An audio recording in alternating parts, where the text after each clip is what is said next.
Hi, పర్సంటేజ్లో భాగంగా మనం 6th part discussion చేస్తున్నాం. ఈ లెక్క చూడండి. ఒక త్రిభుజం యొక్క ఆధారాన్ని 66.23% పెంచారు. దాని వైశాల్యంలో మార్పు లేకుండా ఉండుటకు ఎత్తును ఎంత శాతం తగ్గించాలి?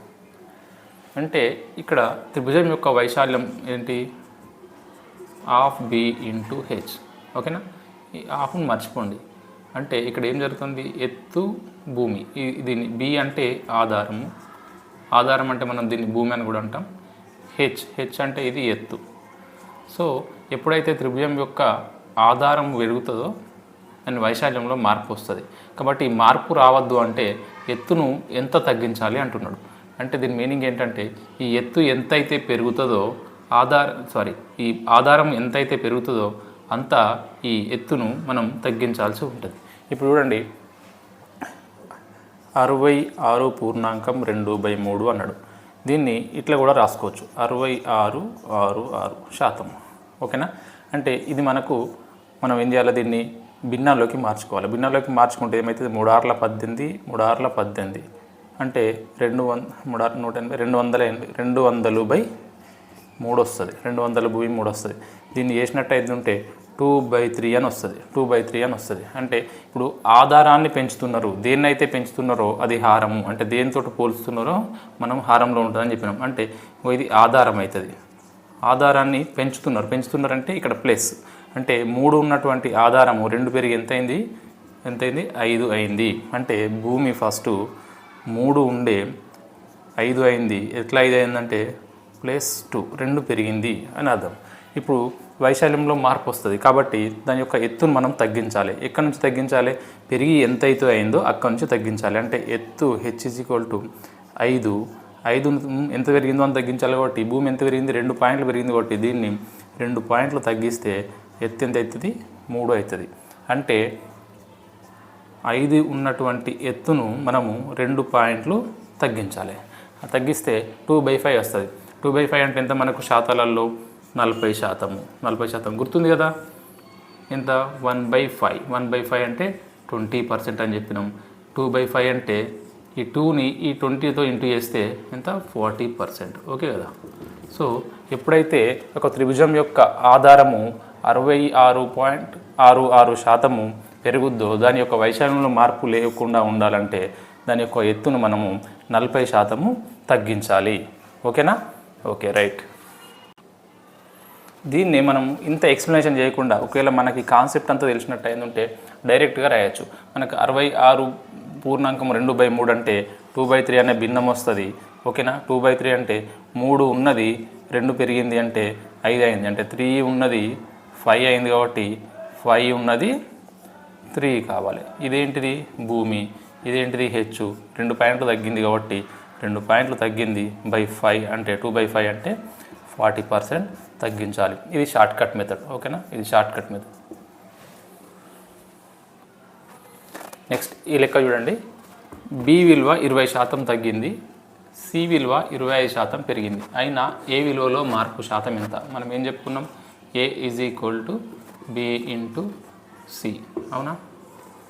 అంటే ఈ బిలో మార్పు వచ్చినా ఏలో మార్పు వస్తుంది. ఈ సిలో మార్పు వచ్చినా ఏలో మార్పు వస్తుంది. ఈ రెండింటిలో మార్పు వచ్చింది ఇక్కడ. అయినా ఏలో ఎంత శాతం మార్పు వస్తుంది అంటున్నాడు. చూద్దాం. ఇప్పుడు బి వాల్యూ చూద్దాం. బి వాల్యూ ఎంత శాతం తగ్గిందట? 20% తగ్గింది. 20% అంటే మనకు తెలుసు కదా, 1/5. అంటే 5 ఉన్నది 1 తగ్గింది. 5 ఉన్నది 1 తగ్గిందంటే 5 ఉన్నది ఎంత అయింది? బి 4 అయింది. ఇప్పుడు సి చూడండి.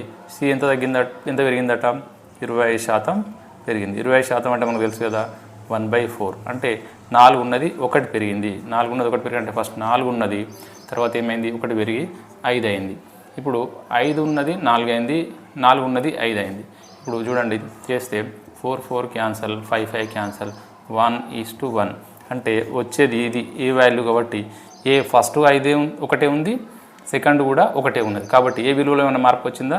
రాలేదు. కాబట్టి ఏ విలువలో ఎంత శాతం మార్పు ఉందంటే 0% మార్పు వచ్చింది. అంటే ఎటువంటి మార్పు లేదు. ఎటువంటి మార్పు లేదు. ఓకేనా? ఎటువంటి మార్పు లేదు. ఇది ఆన్సర్. నెక్స్ట్ లెక్క బి 20% తగ్గింది, సి 25% తగ్గింది. ఇంతకుముందు లెక్కలో సి 25% పెరిగింది. అప్పుడు బి 20% తగ్గి బి 20% తగ్గి సి 20% ఎప్పుడైతే పెరిగిందో మనకి ఇంతకుముందు ఎటువంటి మార్పు రాలేదు. కానీ ఇక్కడ బి తగ్గింది, సి తగ్గింది. బి ఎంత తగ్గింది? 20% తగ్గింది. సి ఎంత తగ్గింది? 25% తగ్గింది. అప్పుడు ఏ విలువలో ఏమన్నా మార్పు వస్తుందా చూద్దాం. ఇప్పుడు చూడు, ఫర్ ఎగ్జాంపుల్ బి ఎంత శాతం తగ్గిందట? 20% తగ్గింది. 20% అంటే మనకు తెలుసు కదా, 1/5. 1/5 అంటే మొదట 5 ఉన్నది, ఒకటి తగ్గి ఏమైంది? 4 అయింది. ఇప్పుడు సి కూడా 25% తగ్గిందట. సి 25% తగ్గింది. 25% అంటే మనకి ఎంత 1/4. 1/4 అంటే తగ్గింది కాబట్టి ఇక్కడ మైనస్. సో మొదట సి అనేది 4 ఉన్నది, ఈ ఒకటి తగ్గడం వల్ల ఇది ఎంత అయింది? 3 అయింది. ఇప్పుడు ఏమైనా మార్పు వచ్చిందో చూడండి. ఇక్కడ చూడండి, 5:4, ఓకే, 4:3. 4:3, ఓకేనా. ఇప్పుడు 4కి 4 క్యాన్సల్, 5 క్యాన్సల్ అవుతుంది కాబట్టి మిగిలిన ఎంత? 5:3. ఇది ఏంటన్నట్టు, ఇది బి అయితే ఇది సి. ఇప్పుడు వచ్చేది ఏమవుతుంది? ఏ. కాబట్టి మొదట 5 ఉన్న ఏ తర్వాత 3 అయిందంటే 2 పాయింట్స్ తగ్గింది. 2 పాయింట్స్ తగ్గిందంటే 2/5. అవును కదా, 2/5 అంటే మనకు తెలుసు కదా, 40%.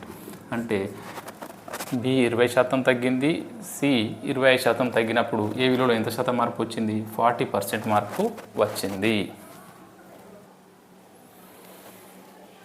నెక్స్ట్ ఇంపార్టెంట్, ఒక వస్తువు దగ్గర 24% పెరిగింది. 24% పెరిగింది. వినియోగం క్రితం సారి కంటే, అంటే ధర పెరగక ముందు కంటే 20% తగ్గించారు. అంటే వినియోగం 20% తగ్గింది. ఇప్పుడు ఆ వస్తువుపై క్రితం సారి కంటే ఎంత ఎక్కువ లేదా తక్కువ శాతం ఖర్చు చేస్తున్నారు. అంటే ఇక్కడ ఖర్చు అంటే ఖర్చు ఈజ్ ఈక్వల్ టు ఏంటి? ఖర్చు ఈజ్ ఈక్వల్ టు ఏంటంటే ఒకటి ధర ఇంటూ మన వినియోగం లేదా పరిమాణం అని ఇంతకుముందు మనం చెప్పుకున్నాం. ఓకేనా, కావాలంటే లాస్ట్ వీడియోలోకి వెళ్ళి చూడండి. ఓకేనా, ఎప్పుడైతే ధర పెరుగుతుందో ఖర్చు పెరుగుతుంది, లేదా వినియోగం పెరిగినా కూడా ఖర్చు పెరుగుతుంది. కాబట్టి ఇక్కడ ఫస్ట్ ఏమైంది? ధర 24% పెరిగింది. ధర 24% పెరిగింది. ఇక్కడ వినియోగము 20% తగ్గింది. మరి నెక్స్ట్ ఖర్చులో ఏమన్నా మార్పు వచ్చిందా? అంటే ఖర్చు గిట్ట పెరిగిందా తగ్గిందా?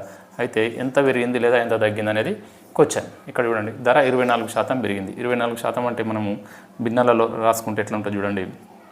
24% అంటే శాతానికి కొడితే డివైడెడ్ బై 100. ఇప్పుడు ఏ ఎక్కంలో అవుతుంది చూడండి, 4 ఎక్కంల 4 ఆర్ల 4 25. ఓకేనా, అంటే 6/25.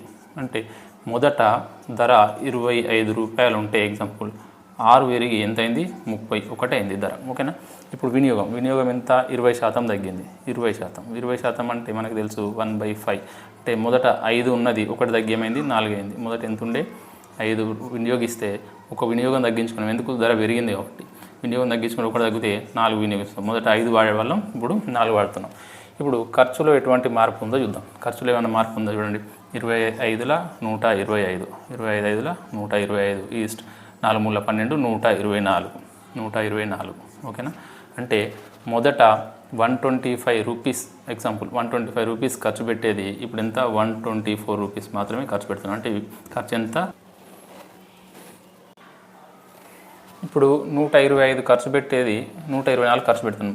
ఒకటి తక్కువ ఖర్చు పెడుతున్నాం. ఒకటి తక్కువ ఖర్చు పెడుతున్నాం. ఎంత తక్కువ ఖర్చు పెడుతున్నాం? ఒకటి తక్కువ ఖర్చు పెడుతున్నాం. కాబట్టి ఒకటి దేనికన్నా తక్కువ అంటే 125 కన్నా, కాబట్టి 1/125. కాబట్టి దీన్ని డివైడ్ చేస్తే పోదు కాబట్టి పాయింట్ పెట్టుకున్నాం. పాయింట్ పెట్టుకుని ఇక్కడ 0 పెట్టుకున్నాం. ఇది 125 అనేది 1000 ఎన్నిసార్లు పోతుంది? 8 సార్లు పోతుంది. అంటే ఖర్చు ఎంత తగ్గుతుంది? 0.8% అనేది ఖర్చు తగ్గుతుంది. ఓకేనా.